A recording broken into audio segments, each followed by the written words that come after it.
afternoon to you all. It's a great feeling seeing you all. It's time and we need to begin. You're welcome to the Life Wisdom Conference. At the Life Wisdom Conference, like many of you know, we share wisdom that can help us develop the right attitude for us to succeed in every aspect of our lives. And this is Godwin Wunpiini speaking to you. I'm the founder and the speaker for the Life Wisdom Conference. The Life Wisdom Conference has been going on for a while, and I'm really glad to see you all on this Zoom platform. For those of you that will be watching this video from YouTube later when it's posted, I'm happy that you are also watching. I would just like to admonish you that humble yourself and take some of these wisdom keys. Try to apply them in different aspects of your life, and then you would begin to come back to me and be a witness that these are powerful keys that guarantee success. I can assure you of that. So let's move straight into today's subject matter. Now, this is the second episode of the second season. We began the Wisdom Conference about 2 years ago. I mean, more than 2 years ago. And we started, that was season 1, where we dealt with different wisdom models and we learned a lot of wisdom from them. We ended that season on the 7th episode, and we began the second season 3 months ago, where we dealt with teamwork. And we used the ants as a model. The reality is that in season 2, we are using the ant as a model. And so in this second episode of season 2, using the ant as a model, we are looking at visionary planning. Visionary planning. And for those of you who have been regular at the Wisdom Conference, you know that I always say this, and I'm going to say it again, that I am a person of faith. And what I mean by that is that I'm a Christian. But what I always say is that you shouldn't let your religion, that is if you're a Muslim, you're a traditionalist, or even a Christian, prevent you from learning wisdom at a place where you can learn the wisdom from and apply it to your life and make your life far better and become a successful person. And so I always put a scripture there. In the previous season, I had a scripture that I used to explain in a certain way. You can go to the YouTube channel, just type Life Wisdom Conference. You get all the videos on the first season, and then you'll be able to see what I'm talking about. But in this second season, the scripture that I have here concerns the ant, and the scripture says that, go to the ant, consider her ways and be wise, which, having no captain, overseer, or ruler, provides her supplies in the summer and gathers her food in the harvest. The ant is wise enough to be able to do certain things. And so we always say that go to the ant and consider her ways and become wise. So we descend to the animal kingdom, to a very creature that is about 1,000,000 times smaller than we are. In fact, I'm sure it's more than 1,000,000 times I'm sure 1 million ants will not form my body. But we have to go down to this creator and learn, consider her ways, and become wise. So we went 3 months ago to consider one of her ways, which was how ants work as a team. And we took a lot of wisdom from it. And I encourage you to go to the YouTube channel or our Telegram channel. You go to Telegram, just type Live Wisdom Conference, or you go to YouTube, just type Live Wisdom Conference. It will appear. And then you would look through, you find the videos. Also subscribe to the channel. Then you will see all these things that I'm speaking about. Now, in the first episode, we spoke about the teamwork. We spoke about a lot of things under teamwork. Very, very powerful wisdom keys that will help you to be able to maximize the use of other people as a team to be able to enhance your success. And today, like I just said some few minutes ago, we are looking at visionary planning. Visionary planning. So let's quickly go into it. Our first wisdom, visionary planning. We have two words there, vision planning.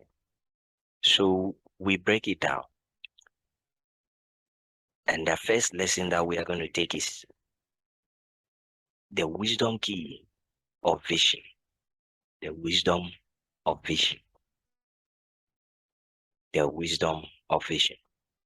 What is vision? Vision is simply your ability to see. And when we talk about an ability to see, usually it has to do with something that is in front of you or just around you. So I write that in this context is the ability to see the present and the future. And in other words, to know what may happen or may not happen. That is what we refer to as vision.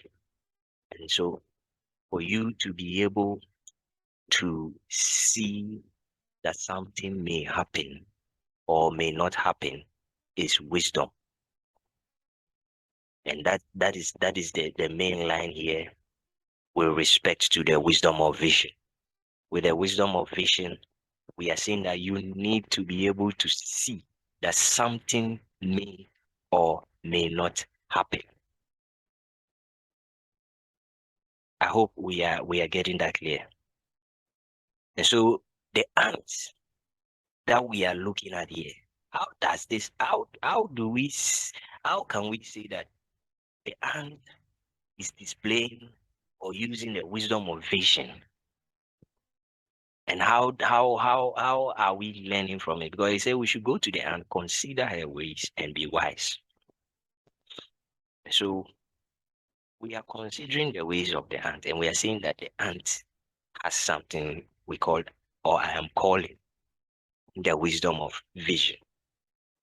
What is this? The ant that we just spoke about, if you read the scripture that read here, it says that the ant, having no captain, overseer, or ruler, is able to provide her supplies in the summer and gathers her food in the harvest. The ant is able to see, okay, that a time is coming which is called winter, or which in a different country may be called another name, or a season where I will not get a lot of food, or there's a season or a time that is going to come where I'm not going to get a lot of food, or even the weather may be too harsh for me to even come out to find food, not to talk about even if there's food. Maybe it might be seriously cold, or the temperature might not be favorable, or a lot of different things.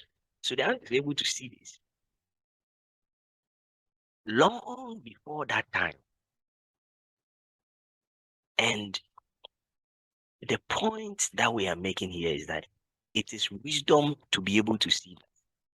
I don't want to go ahead of myself because I almost entered into the next one, but it will lead me to the next wisdom key. It's wisdom to be able to see that something might happen. It's wisdom to be able to see that. So you should be able to look at your life, okay,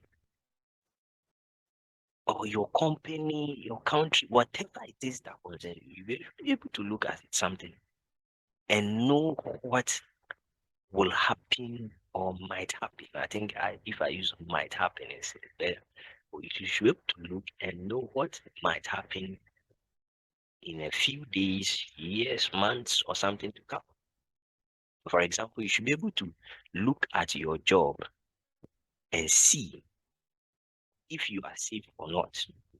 Looking at how things are going, is it possible that in 2 years you might be sacked? Not because you are not doing your job well, but probably because someone better arrives, or probably because um, some new technology is in that can do it better than you, a human being. You should be able to see. You should be able to see that where you are selling in 3 years to come, people are going to be the population of the area is going to increase. So I must do something. So you should be able to see that this forest that is here, as this town has become a capital, people will start building houses and the town will start expanding. So let me buy this land or let me do this. You should that ability to see, to know ahead before is the wisdom of vision that we are talking about. I hope that is clear. The wisdom of vision. The wisdom of vision. And I underlined something boldly down there that it is wisdom to know this. To be able to see is wisdom. I don't want to say the opposite. But the reality is if you are not able to see, then you are not being wise. Now that leads me to the next wisdom key, which is the wisdom planning. And I prefer to actually say strategic planning. And I'm not really interested much in going into details of planning, but planning is simply is decision making. Decision making. So if you are going to make a decision, then, or let me say, if you want to strategically make good decisions concerning certain situations, then it means that you should be able to have something you are looking at or you have in mind to be able to make such decisions. You can't make a good decision without a good vision. Now, that is something that you should write down, that you can't make a good decision without a good vision. If you can't see well, how can you know that don't go this way, go this way? And that is why the wisdom of vision that I just spoke about is very important. The wisdom of planning depends on the wisdom of vision. Strategic planning depends on it. And the vision is the main thing. The vision gives you the why you should go. For example, I was making an example that if a town has been made a capital, say um a town A has been made a capital of a particular country or city, or I mean region or something, and it was just a small town, and you happen to be there, you should be able to see that the place is going to expand, and that when you see that that vision gives you a reason to do something. and that is to plan. And the planning now answers the questions. What are you going to do? Probably you are going to acquire land, okay, and then build maybe a school or hostels by a certain school or anything. You're going to now make those decisions. What and how? You are going to do it based on the why. And the wisdom of planning, we see it from the ant. When I take you back to the scripture, it says that which having no captain, overseer, or ruler, provides her supplies in the summer and gathers her food in the harvest. Now, for those who do not really understand the full message that is behind that scripture concerning this whole project of visionary planning, the wisdom in it. This is the wisdom. Now, the ant is able to see using the wisdom of vision. That time is going to come that it's not going to get enough food and probably not even going to be able to go out to find food. So what does it do? It plans. What is the planning that it does? We come back, plans and gets all her supplies and her food during the time that she's able to do that. For example, during harvest, that is where people have planted and they are harvesting their foods. So that's the time there's a lot of things, food that is left on the ground, a lot of things that are left on the ground. So the ants can come out and pick a lot of food. They come with fruits. I mean, a lot of them, so many of them, millions, come out and carry the food into their place of stay. They will come in large, carry a lot, so much, and stack their ant hills, their home, with a lot of food that can even take them for generations. And not only about food, supplies, things that they will need to continue building their houses and things. You know, ants build a lot, and I'm going to be talking about that in the next episode.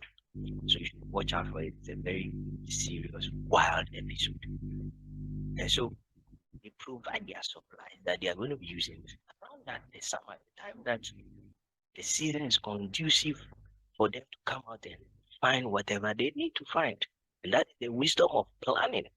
They make the right decisions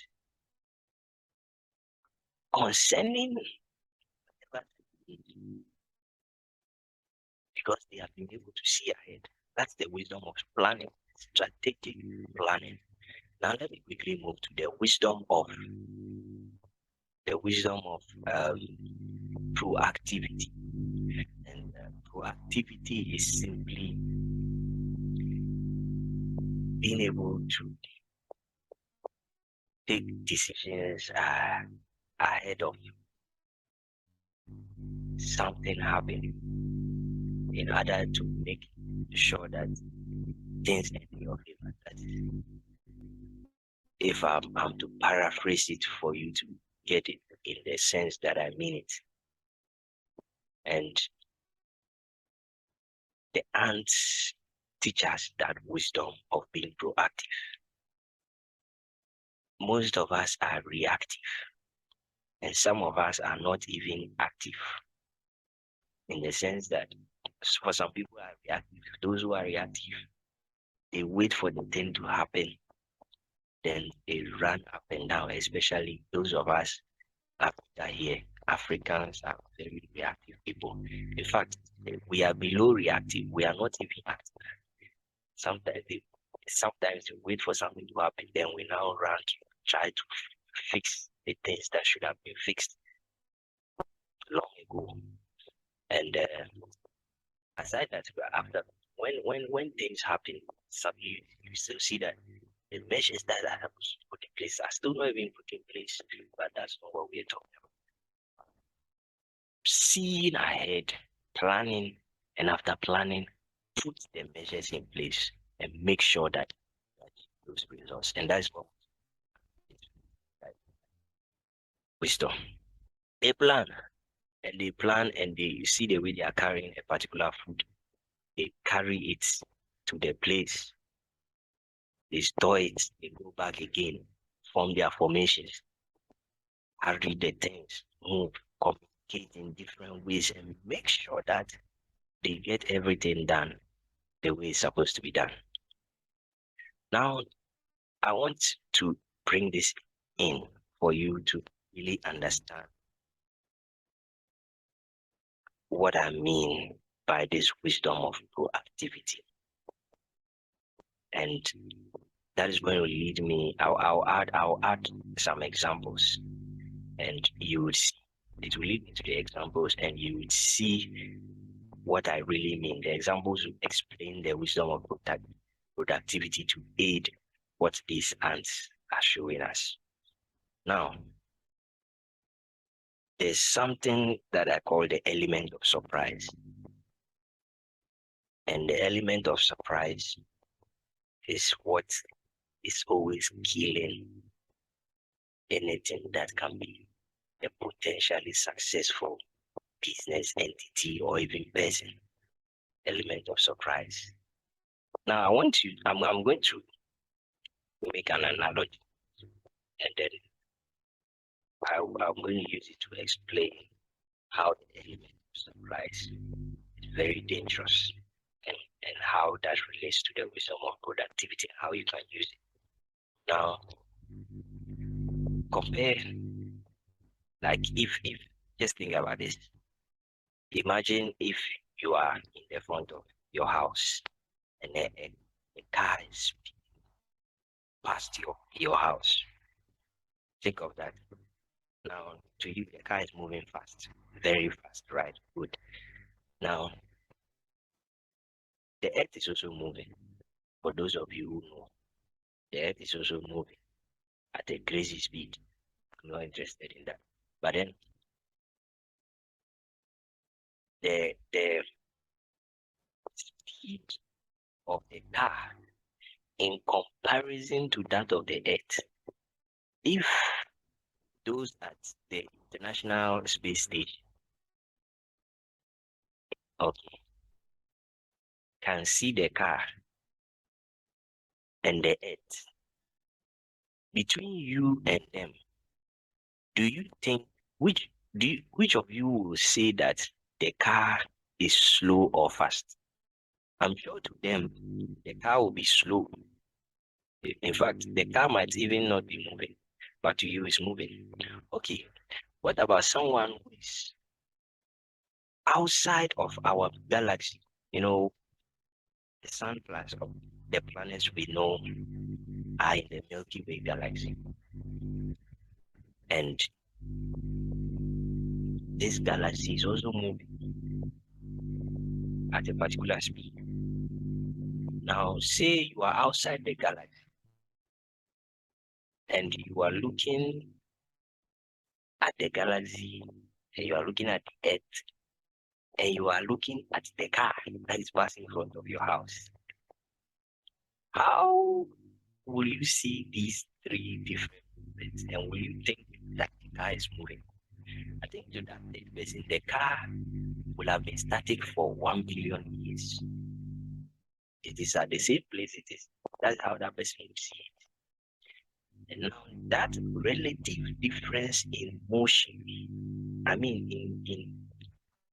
in how the motion is seen, is one thing that can cause an element of surprise.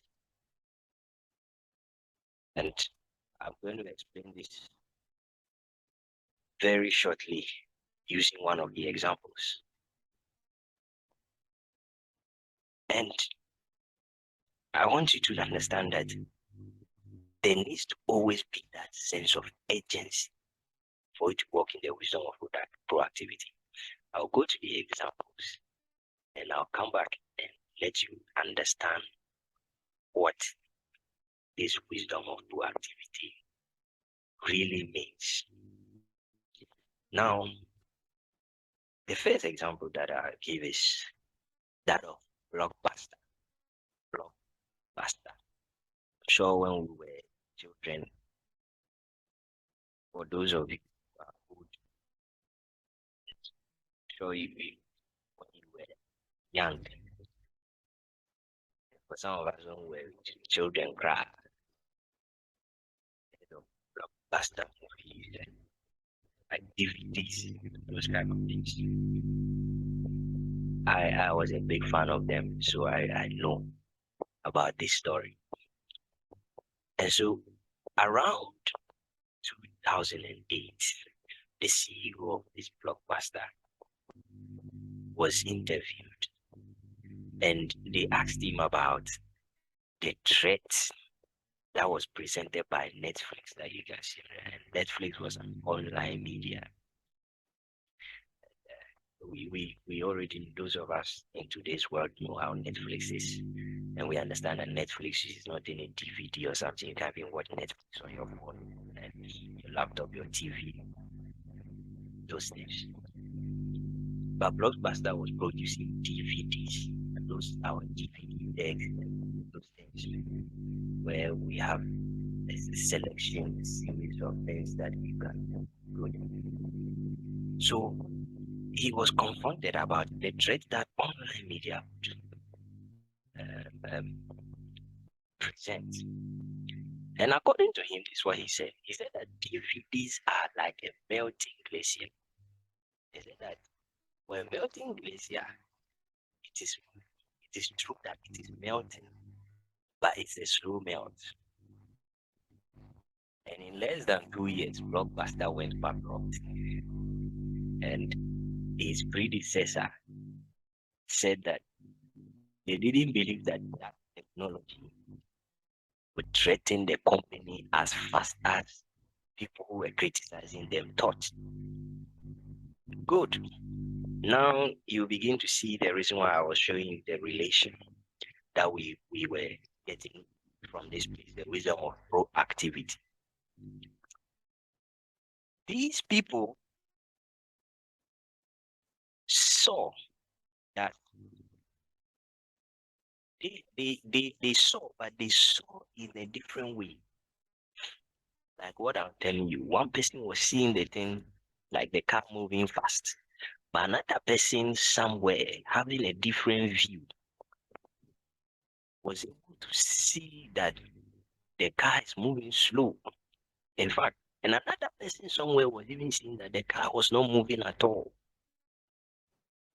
I'm talking about the person that is in front of your house, you, the International Space Station, the person outside of our galaxy. Now, this is a similar thing happening. He says that yes, we are seeing that it's moving. The online media is posing a threat, but it's a slow threat, and that was in 2008. So in his mind, he was thinking that DVDs will fade out, yes, but not now. They'll fade out maybe in 10 years time. So we'll keep producing our DVDs, and slowly we will move to some of these things. And in less than 2 years, they went bankrupt. And that is the element of surprise that I'm talking about. It came as a blow, as a shock. They didn't believe that it was moving that fast. And as a result, it took them by surprise. And that's what I'm saying, that the element of what kills. It should not, nothing should take you by surprise when you're moving with the wisdom of proactivity. Nothing should take you by surprise. You need to always be able to create that sense of urgency so that you'll be able to walk in the wisdom of proactivity. Without that sense of urgency, you will not be able to walk in the wisdom of proactivity. No, you will not. Without that sense of urgency, you will not. And let me tell you, I wrote something down that you are guaranteed success if you can apply these three wisdom keys in your life, your marriage, your business, your academics, even whatever that you can think about. Because if you can see ahead, plan, and execute at the right time, know when to move, I'm telling you, there's no way you miss it unless I don't know. I don't know. Another example is this. In fact, not another, more examples for you. Amazon, the founder of Amazon, Jeff Bezos, who is currently the world's third richest man. He founded Amazon in an interesting way. This guy was working as an employee at, I think, some New York bank or something, and he was pleased to be surveying the internet's potential. That was where he was actually working. So in his work, he discovered the potential. He saw that the potential of the internet was too much. It was growing by more than 2,000% per year. And he was, I don't even know the word to use, kind of dumbfounded. He was like, this is a jackpot for business. And he consulted his bosses.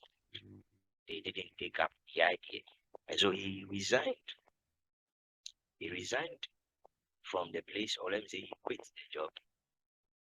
And he opened his own bookstore online, virtual, because he saw that the internet had a great potential. So he opened his own bookshop and started selling books online because he knew that the internet was growing by 2,000%. And today, Jeff Bezos is one of the world's richest. He was the world's richest for a very long time, but around some few months ago, things were not really going quite well for his businesses, and he lost a lot of money because some few months ago he was around 200 billion US dollars, but as I speak with you, he's around 138 billion dollars. So he lost a lot of money, and that's sad. But the lesson we are learning here is this: he saw the potential, he was able to have the vision, see, like the ants that we are talking about, that the way this internet is growing, we have to do something with it. He took advantage of it and started, he even spoke to his people, they didn't mind him. So he left and started his own, took advantage of it, started selling books and started selling other things. And today, Amazon is what it is. You don't know Amazon, go to Google, type Amazon and see how big Amazon is and how wealthy it has made this man, Jeff Bezos.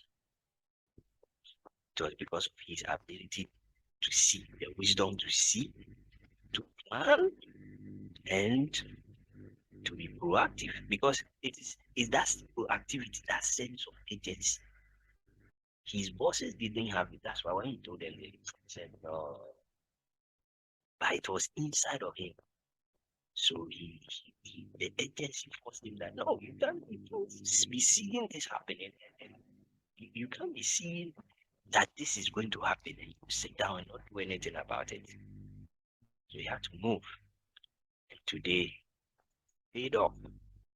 The next person is Elon Musk.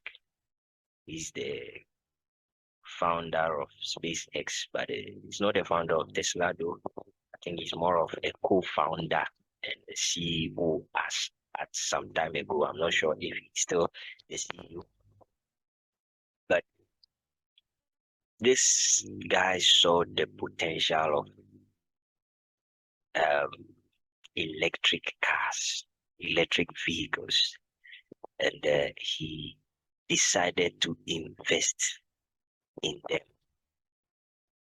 He decided to invest in electric vehicles. Um, we all know that most of the cars that are around currently are what is it called? The gas cars, or let me see, they use fuel, and fuel produces carbons and things that are harmful to the environment, causing climate change, global warming, blah blah blah. So this guy saw the potential that the time is going to come where we'll have to switch away from these things. Aside that, fuel is not a, a, a, a renewable natural resource. It takes billions of years before fossils can become fuel. So um, aside the damage that it causes to the world, I mean to the environment, to the atmosphere. So he starts this agenda and he invested a lot of money that he made from some previous company that he had, X.com, which currently I think is around something like that. So he invested, of course, not all that money. I'll come to SpaceX, into Tesla and SpaceX. I invested a lot of money into Tesla, and they started developing the electric car, and they were able to come up with a car that stood the test of time, or let me say has stood test of time. Because before then, people have tried electric cars, and even the people that he joined, they had that vision, but I think they didn't have enough funds and also how to push it and market it. But Elon Musk came inside, pushed in money and pushed in a lot of knowledge to go over a lot of things. And today, Tesla, I think, is the largest car company. I think, well, it's the largest electric car company. But not only that, when it comes to the amount of money that they make in a year, I think they make the most amount of money. I think it used to be $1 trillion company. I think because of COVID and the other things, sales and I think there's kind of this problem in the financial market, and so a lot of things are falling. So Tesla is currently around $909 billion or so. Yeah, I think so. But it used to be around $1 trillion. It was $1 trillion company, and I'm not sure of any car manufacturer that is the Toyota and all those people. They have been in the system for long, but now they are behind in the race because they didn't see that, they didn't have that vision, so they didn't take it serious. Elon Musk took it serious and he has taken over the US market. There were a lot of car manufacturers in US. There are still US cars, but Tesla has taken over the whole space. And not only has because of that, they have added a lot of technology to the car, and that enhances customer experience, and people are just loving it. They are loving the Tesla cars. Again, Elon Musk sees that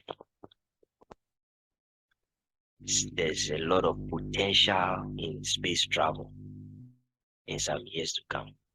And so he has invested heavily in SpaceX. It's a company that makes rockets and different things. And now he's making a lot of money launching satellites, taking NASA uh, crew to the International Space Station, and a lot of different things. And now he wants to go to Mars, making the Starship. These are very ambitious ideas, which are going to generate him a lot of money because the guy was able to see, planned, and is executing them proactively. And he's making a lot of benefits from them. You see, look at the kind of wisdom that all these people took from the ants. They will not tell you they took it from the ant, or probably yes, they don't know they took it from the ant, but we are learning this wisdom from the ants that we are able to see ahead of time, put measures in place, and make sure that you either avert a bad thing or cause it to work in your favor. So you get profit from a lot of things. This is what I'm interested in making you understanding in today's wisdom episode of visionary planning. So I want to urge you all, consider these wisdom keys: wisdom of vision, wisdom of planning, wisdom of proactivity, and I guarantee you that you'll be able to succeed. Take your time after this wisdom conference, or if you are now watching it from YouTube, take your time, sit down, think about your life. Anything that took you by surprise, jot it down and tell yourself that some way, somehow, you were in quote foolish, and that is why it happened. Be hard on yourself today, and it will pay off tomorrow. And now begin to think about your life. Think about this. Think about your workplace. And begin to see that for those of you who are working, if you are students, think about the next academic year. Any student, now listen to this, I'm going to say it might be a little harsh, but any student who waits for the semester to begin before that student begins to get slides and things is not a serious student. And that's that. So it's not really going to be successful to his full potential. No, if never, never. He might think he's good, but he's just doing something. You should be able to sit down and see ahead of the semester. You should be able to sit down and look ahead, see this and this, that and that, and be able to plan out your life so that at the end you don't regret, things don't take you by surprise. You should know the courses you are going to do before a semester begins. This is not, you shouldn't wait before then they tell you that you are going to have what is it called? You are going to choose courses, and then you are there and you don't even know what course you are going to pick, what electives you are going to pick. That is very bad. That is not wise. And that is not the life of someone who is going to be successful. If you want to be successful, you need to change your attitude. I've always been speaking that success depends a lot on attitude, a lot on attitude. And in this wisdom conference, I'm telling you, change that attitude. And we begin to develop on the path of success. Thank you very much for your time. That brings us to the end of the Life Wisdom Conference, Season 2, Episode 2. If you have any questions, I will take them on the page, the WhatsApp page. If you are not on the WhatsApp page, I'm sending the link. Join the WhatsApp page. You can also join the Telegram channel if you have the Telegram app. Just go there, type the Life Wisdom Conference. Life Wisdom Conference, there, and then you find it. You join. You find all the videos. If not, you can also get it on YouTube. For YouTube, I know everybody would have YouTube. But for those who do not have smartphones, but you can even get it. You can watch it on your father's laptop, your mother's laptop, or iPad or phone, and help yourself. Visit the YouTube channel, subscribe, like all the videos, and share them also.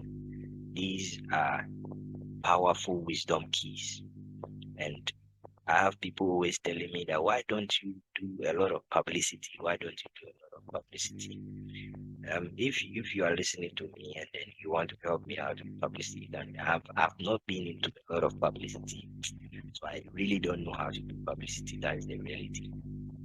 So you can help me out with publicity. Share it, because these are powerful wisdom keys. People have been telling me that there's so much deposited in this, and they are marveled that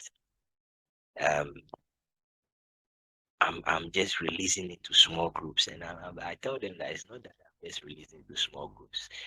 You keep on sharing it, and we take it on a small note. We rise until one day the whole world begins to see that there's so much wisdom at the Life Wisdom Conference. Thank you again for your time. If you want to contact me, these are my details. Send me an email, or you can send me a WhatsApp message. My phone number is there. You can also connect with me on LinkedIn. Godwin Wunpiini is the name. Do have a wonderful time, and we'll meet somewhere in December for the 3rd episode. Keep watching the videos and applying them to your life, and keep sharing them. Thank you once again. Bye-bye.